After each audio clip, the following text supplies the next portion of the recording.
Olá. Até que ponto o nosso desempenho, até que ponto a nossa entrega, até que ponto a nossa dedicação ao nosso desenvolvimento, seja pela busca sozinhos, pelo autoconhecimento, seja com uma terapia, até que ponto tudo isso realmente nos avança? Até que ponto nós dependemos disso? Até que ponto a vida nos avança por si só? Essa é uma das questões centrais no desenvolvimento espiritual. Por quê? Porque nós não vamos tirar o nosso trabalho, a nossa ação do jogo, nós precisamos disso. Caso contrário, nós apenas repetiremos os padrões da família, do coletivo, do que está todo mundo nos dizendo como tem que ser. Porém, suponhamos que encontrássemos uma pessoa extremamente desenvolvida espiritualmente, viva no mundo. Até que ponto essa pessoa poderia nos avançar? Até que ponto essa pessoa poderia nos fazer desenvolver algo que levaria um ano em apenas um mês? Essa questão nos conecta com as terapias, com o aconselhamento, com a busca por pessoas que nos ajudam e que se dedicam a esse caminho.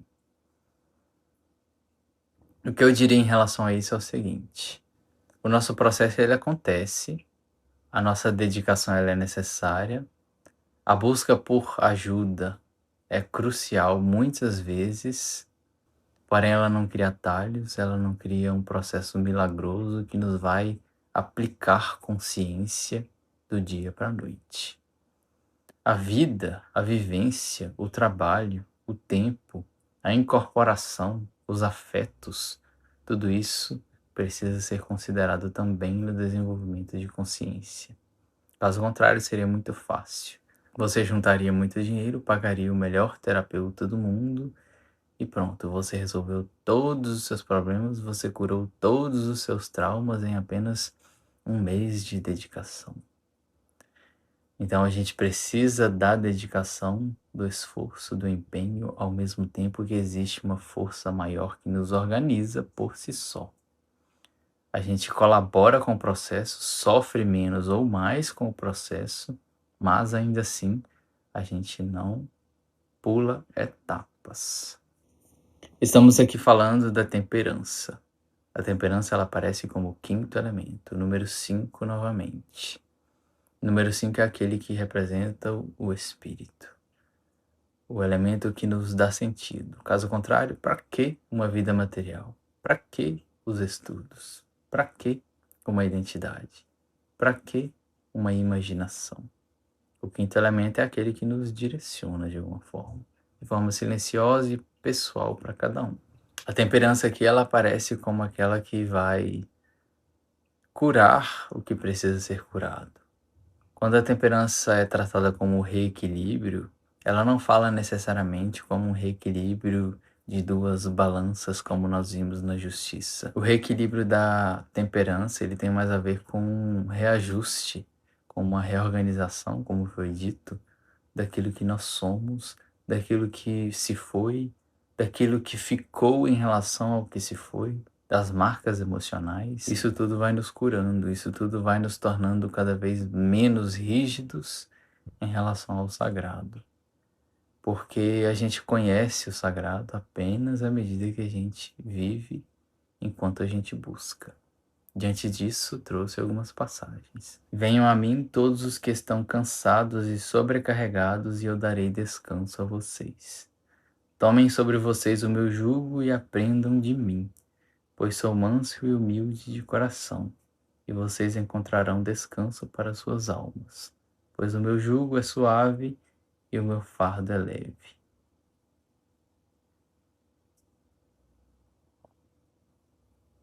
Quando ele diz: venham a mim todos os que estão cansados e sobrecarregados, e eu darei descanso a vocês. Jesus é aquela figura que representa a própria compaixão humana.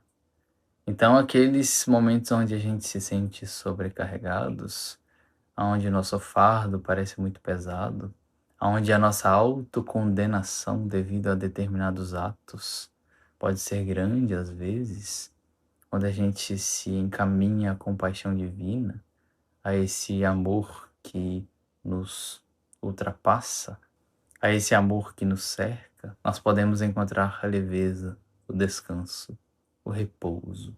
Porque ali a gente sabe que não seremos condenados, julgados, onde o nosso peso poderá ser relativizado. Tudo isso mediante a entrega, compaixão, humildade, arrependimento, auto-perdão. Tomem sobre vocês o meu jugo e aprendam de mim, pois o meu jugo é suave e o meu fardo é leve. Veja só, eu estava pesquisando e jugo é aquele negócio que coloca no pescoço do boi para poder puxar a carroça. Então, quando Jesus fala que o jugo dele é leve, ele nos convida a caminharmos puxando a vida, puxando o trabalho, puxando o peso da matéria junto a ele. Esse jugo suave, esse fardo leve é um sinal de que a espiritualidade é a única fonte verdadeira de compaixão. A gente pode até ser amado pelas outras pessoas, mas geralmente nós somos amados em partes que ressoam com aquelas outras pessoas. O amor incondicional e completo, totalizante, a gente só encontra no divino. Isso serve para relações familiares, relações amorosas de todo tipo. A minha ideia aqui não é condenar o que uma pessoa sente pela outra e dizer que isso é falso, mas observe na sua própria vida quantas vezes, por vezes, quando determinada pessoa que você considerava que você amava ou que te amava, onde você ou a outra pessoa teve uma atitude diferente, o que aquilo te despertou? O que aquilo despertou na outra pessoa em relação a você? Aquele amor todo, ele se esvai um pouco. E essa é a condição humana por si só. Não tem erro nisso. Nós vamos amar partes no outro, mas também nós vamos rejeitar partes no outro. Lembrando que nós amaremos partes em nós, mas também rejeitaremos por vezes partes em nós. Tudo isso, se a gente coloca o jugo junto de Jesus como representante da espiritualidade e da compaixão ao nosso lado, o fardo fica mais leve. E isso se conecta à temperança no sentido de que nós precisaremos ir entregando formas de ser, formas de pensar, formas de dizermos o que nós somos para que a nossa vida se torne mais leve. Essas formas podem ser sustentáveis por um tempo, mas se a gente insiste muito nelas, podemos sentir que estamos carregando um fardo pesado. E aí a gente precisa dividir o jugo com a compaixão divina. A gente precisa dividir o nosso fardo, o que nós consideramos difícil de aceitar, de amar, com o amor divino.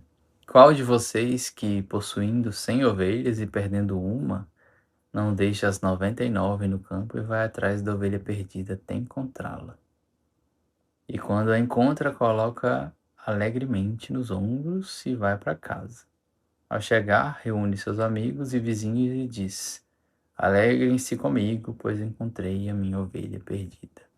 Quando Jesus fala isso, nós podemos conectar aqui a temperança. Por vezes a gente vive dentro de uma forma, como foi dito até aqui várias vezes. A gente tem aquela personalidade, aquela identidade, aquela persona, aquela forma de ser, aquela forma de pertencer à família, ao trabalho, à comunidade. Isso tudo é importante. Porém, o que dentro dessa forma muitas vezes não é deixado de fora?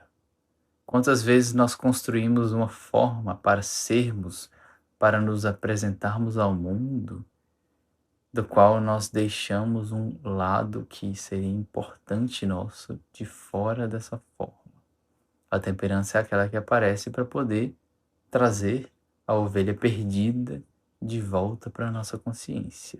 Isso tudo é cura, porque sem essa integração, nós não nos tornamos seres cada vez mais conectados ao processo da totalidade, que nos conecta ao outro, que nos conecta ao sagrado em nós. Então, a busca pela ovelha perdida faz parte aqui da temperança. A morte, ela nos tira de uma forma, mas ela nos devolve a possibilidade de construirmos uma forma nova, aonde a ovelha perdida será dessa vez integrada. Nessa mesma passagem ele diz o seguinte: eu digo que, da mesma forma, haverá mais alegria no céu por um pecador que se arrepende do que por 99 justos que não precisam arrepender-se. Aqui a fala dele traz um pouco de ironia, né? 99 justos que não precisam arrepender-se. Quando nós falamos muitas vezes que não nos arrependemos de nada, nós estaremos de alguma forma, por muitas vezes, conectados a um certo orgulho. No sentido de que nós erramos, mas não admitimos o nosso erro. Se nós não consideramos que erramos nunca, é um sinal de que ou estamos presos numa repetição sem evolução, ou então é um sinal de que falta reconhecimento pelos nossos atos.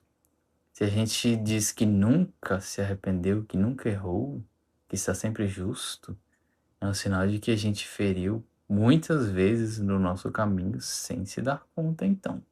Então, quando ele fala que haverá mais alegria no céu por um pecador que se arrependeu, ele está falando a respeito dessa espécie de redenção que a gente encontra no nosso caminho diante do arrependimento. O arrependimento por si só, ele é cura, porque ele acontece justamente porque a gente toma consciência de um ato que tivemos, do qual na época em que tivemos aquele ato, nós não tínhamos consciência o suficiente para evitar que ele tenha acontecido. Mas justamente diante do arrependimento, aquilo é redimido. O desenvolvimento do ego, o desenvolvimento espiritual, ele carrega muita inconsciência. Então, às vezes, a gente vai agir de uma forma destrutiva por condicionamento, por inconsciência, devido a questões que muitas vezes nos tomam. O que não quer dizer que não tenha consequências, claro. O que não quer dizer que não tenha danos, claro. Mas o arrependimento é a cura. E dizer que a gente é sempre justo e não temos nada a arrepender é algo que deveria ser revisto. Então, quando nos arrependemos, o reino dos céus encontra alegria, justamente porque a totalidade, o self, o sagrado em nós, ele reconhece que a nossa luz se ampliou, a nossa consciência se ampliou. A gente notou que o que foi feito, por vezes, feriu ao outro e, portanto, feriu a nós mesmos, feriu ao grande corpo do sagrado. E uma última passagem para ilustrar a temperança aqui é a seguinte: tenho ainda muito o que dizer, mas vocês não o podem suportar agora. Onde está a temperança aqui? Nós passaremos por reconfigurações por vezes durante a nossa vida. A temperança sempre estará acontecendo. O contato com as outras pessoas sempre nos despertará questões das quais nós ainda não vimos em nós mesmos. Os nossos 4 elementos sempre estarão sendo reequilibrados, reajustados. E isso tudo vai dependendo do que nós nos tornamos como recipientes do divino. Quando Jesus diz que ainda tem muito a falar, mas que não poderíamos suportar, isso conectado à temperança vai representar que a gente tem a capacidade de se conectar com mais em relação ao divino, ao sagrado, ao inconsciente, ao self, à alma, de acordo com o que nós damos conta. Mas o que afinal nós damos conta? Quem mede tudo isso? A alma, o divino. A gente pode dizer, manda mais, eu dou conta de entender, pode falar tudo. Porém, a sabedoria divina, ela sempre vai nos ser revelada à medida que ela sabe que nós damos conta. Então, Jesus ele não revelou mais porque sabia que, às vezes, a compreensão daqueles que estariam o ouvindo não seria alcançada. Então, ele evitava dizer para não parecer que era muito fantasioso ou irreal ou ilusório. Então, a temperança, como forma de cura, vai nos trazer, nos reequilibrar, nos reconfigurar, alterar o nosso metabolismo de acordo com o que a gente suporta. E o que nós suportamos ou não, não é ditável por nenhum ego, nem pelo nosso, nem pelo terapeuta, nem pelo aconselhador, nem pelo mestre, nem pelo tarólogo, nem pelo astrólogo, nem por ninguém. Apenas pela sabedoria divina, da qual a gente vai entrando em contato à medida que suportamos. E para poder a gente aumentar a carga do que nós suportamos compreender, o ego precisa fazer, precisa trabalhar, precisa buscar, precisa do autoconhecimento. O autoconhecimento é a fonte primária de toda a nossa jornada aqui. Sigamos.